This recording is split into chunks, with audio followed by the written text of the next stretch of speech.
Tonight, we're going to create a superhero. Because I certainly need one. On Wednesday night, true story, an intruder came into our apartment. And I had to run him into the street. I had to run an intruder out of my apartment on Wednesday night. My girlfriend and I heard something that sounded like a fork hitting the tiles of our entryway. And I peeked my head out of the covers to see what was going on. I thought I'd see a silhouette pass by my bedroom threshold, and sure enough I did. And my paralyzed fear turned into a feeling of, oh hell no! And I jumped out of bed, found the guy in the living room. Now I gotta tell you, guy's a misnomer. It was like a movie special effect. Complete silhouette. I could make no distinguishing feature out to identify this person. But with no shoes on, no glasses, thankfully pajama pants. That's a gamble depending on the night. I chased this guy into the street, and when I blinked, he disappeared. Literally, again, like a movie special effect, he probably ducked into an alleyway or a side street. We live on a major street here in downtown Phoenix, so it would be easy to disappear out of sight, especially for somebody like me not wearing his glasses and disoriented from having just woken up. But I could have used a superhero that night because I'm a big nerd. And you can only imagine in a scenario like that, wishing you had superpowers. I can imagine too that this trespasser was very befuddled when he walked into the apartment. Superhero action figures everywhere, comic books on the floor and on the shelves. It looked like a Stanley Bukkake shot in my apartment. It's like every virgin in Phoenix said, "Here, can you hold on to this stuff at my place?" So he was probably startled. He didn't know where to begin, if his intention was even to take anything. I honestly think he was just in the wrong apartment because he was high or buzzed or whatever. Unfortunately, he was more afraid of me than I was of him. But you think in those moments, gosh, if only I had superpowers. You know, I could have chased him down, pinned him up against the wall. He would have said, "Who are you?" And I would have said, "I'm Russ, and you were just in my apartment. Please don't come back in." Nothing quite as dramatic as the Tim Burton Batman movie of 1989. Or maybe I could have leapt over him, stopped him in his tracks. He would have passed out in fear. I could have called the police. Maybe I could have at least seen through the darkness to identify something about this person. Man, woman, black, white, I have no idea. Real? Fantasy? It was the middle of the night, so who knows? But the best superheroes are born of challenges just like that. Superman was created in the late 1930s by two Jewish kids in Ohio who were struggling to have their newspaper strips accepted by editors in their town.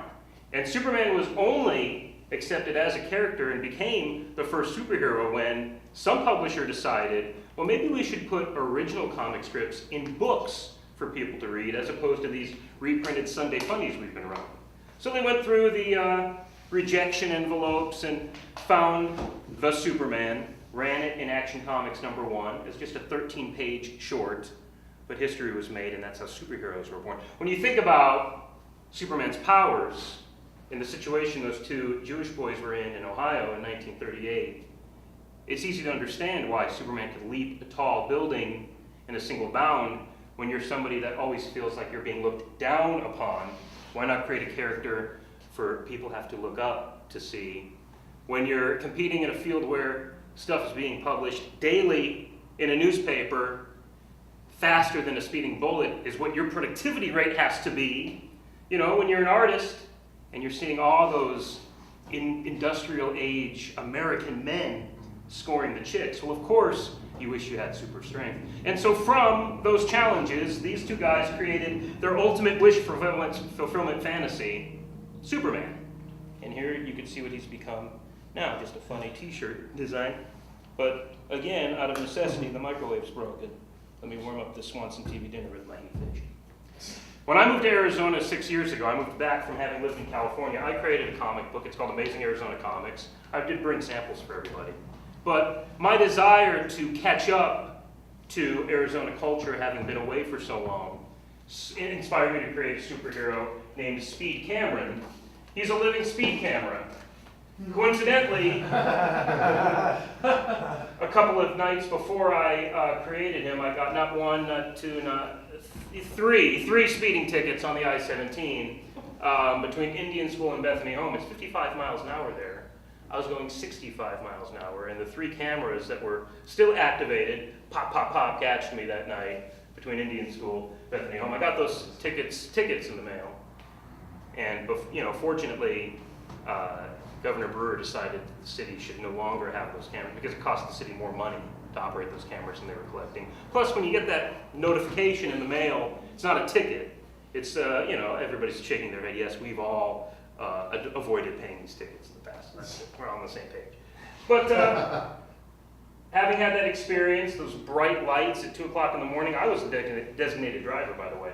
I thought this is what a superhero fight would really look like. These bright, blinding flashes coming out of nowhere. And if you just saw Batman v Superman, very similar experience, I'm sure, if you're Bruce Wayne on the ground, experiencing the Zod Superman fight overhead. But then I also had this desire to catch up to what had been happening in my hometown here in Phoenix while I had been away for college and career in California. Hence, Speed Cameron created out of my necessity to understand Arizona as it had developed from when I graduated from high school in '97 to now living here as a man in 2010.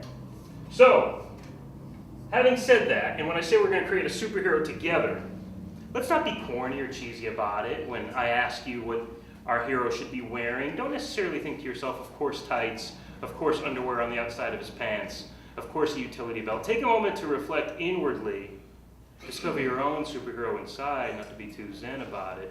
But know that the best ones, the longest lasting, were created out of necessity, out of challenge, out of wish fulfillment, not just what sounded cool.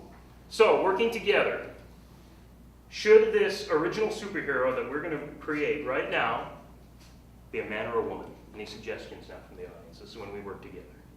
Man, woman? Man. Man? Okay. Buff? Skinny? Skinny. Skinny? Skinny man. Okay. Remember, you don't necessarily have to just say what you see before you. That's also wish fulfillment. So we're going to create a skinny male superhero. Let's talk about power set. I didn't leave enough room here for the bottom of his legs. That's fine. Let's talk about skill set. That night, Wednesday night, when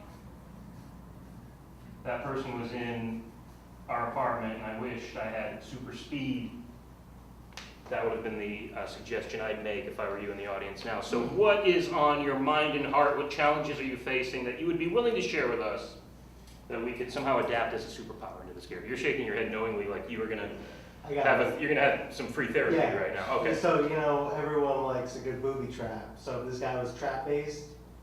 He was what? Trap-based. Trap? Like a booby trap. Any kind of trap, like a bear trap, or shuriken, or what do they call them, caltrops on the ground. Okay. Like any kind of traps that you might have, like set up. He was caught in one? Is that what you're saying? No, he's like, maybe has, he's like bear trap man, like you can like lay out bear traps. Okay, okay. He has like a whole assortment, like, ultimate booby trap man. Ultimate booby trap man. Okay, I like that. So, perhaps in a superhero language, that would interpret itself as a utility belt of various traps. Yeah. This is almost the opposite of Mr. Miracle, who is the ultimate escape artist. This is the guy that sets the ultimate traps. Yeah. Okay. Are you feeling trapped by something in your life right now? No. Oh. I was thinking about your situation. Oh, okay. Everyone needs a good defense system to some extent. You don't even think about it, but I see. If there was a defense system set up, then. Okay, I'm with you. I just imagine the guy getting caught in bear traps. Oh, if I had some security set up in my home. Got you, okay.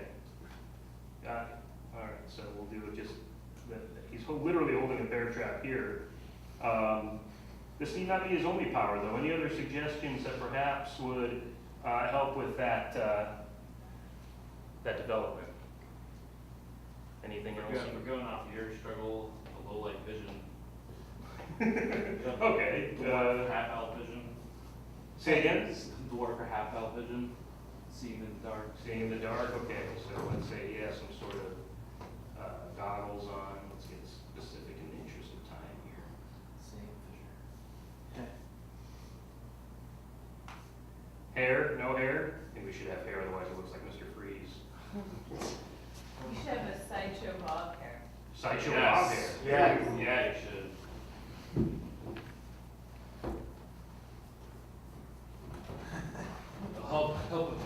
vibrations in the air. Oh, there. Cape, no cape, that's a common superhero trope. No cape. No cape. No cape. No cape, high collar then? They might get caught in a trap. Oh, okay. Yeah, that would be counterproductive. If he's always like, let me throw this bear trap at you. Whoa, I just got caught in a trap. Dang. Okay. You might have some sort of like bottomless sack or something like that. A bottomless And sack? some sort of like, you know, like a small bag that he's just like constantly throwing crazy traps at it. Oh, okay. So let's do this instead. I was going to say, again, once again, projecting yourself as a superhero, I would certainly relate to the hope of having a bottomless sack.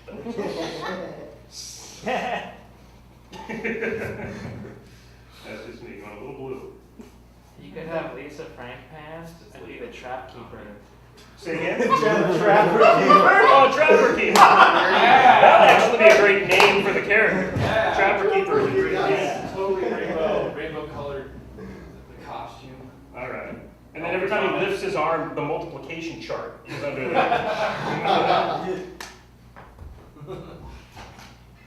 All right. Taking a little longer than I thought because these ideas are good. Here's the stack. Dolphin-shaped flashbang grenades to go with Lisa Frank. Dolphin shaped what? Flashbang grenades. All his traps Lisa Frank babies. Yeah, why not? There's one right there. Can you see that? There's a dolphin shape hanging from the belt.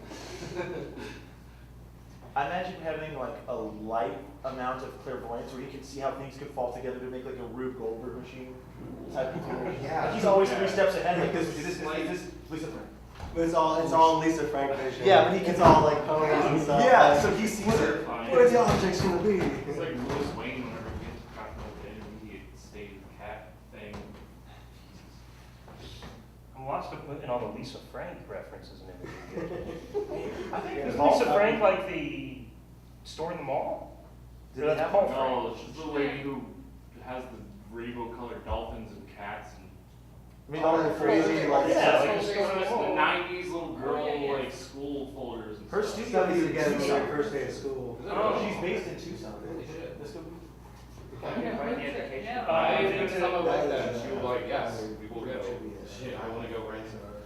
To emphasize the Trapper Keeper name and theme, I'm going to have his costume adhere here with a Velcro flap. Yes. Oh my god. Yeah. There we go. That's okay with everybody? Velcro, Yes. very, Beautiful. As opposed to the utility belt with compartments, perhaps just these 3 rings. Yes.